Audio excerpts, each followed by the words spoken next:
আমার ফুচকা আজকে কেউ খেতে আসলো না, মনে হচ্ছে আজকে রান্না আর হবে না, আমি ভাত খাইতে পারবো না।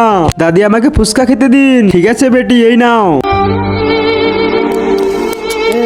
আরে দাদি, আপনি কি একা এসেছেন? আপনার ঘরে কি আর কেউ নেই? আরে বেটি, আমার অনেক দুঃখের কাহিনী। এক স্টেশনে আমার ছেলে ও বৌমা আমাকে রেখে চলে গেছে। তখন থেকে আমি ফুচকা বিক্রি করে খাই। দাদি, আমার কাছে তো টাকা নেই। ঠিক আছে বেটি, কোনো সমস্যা নেই, বাচ্চা তো ভগবানের রূপ হয়। দাদি, আমাদের বাড়ি চলেন, আমি আপনার সেবা করব। না বেটি, তোমার বাবা তোমাকে গালি দিবে, আমি যাব না। প্লিজ দাদি চলো। ঠিক আছে চলো। ওরে বাবা, এই বুড়ি এখানে কিভাবে আসলো? মা, এক দাদিকে নিয়ে এসেছি, উনি রাস্তায় ফুচকা বিক্রি করে, উনার কেউ নেই। আরে কি? আরে ও তো তোমার দাদিমা, চলো নিয়ে আসি।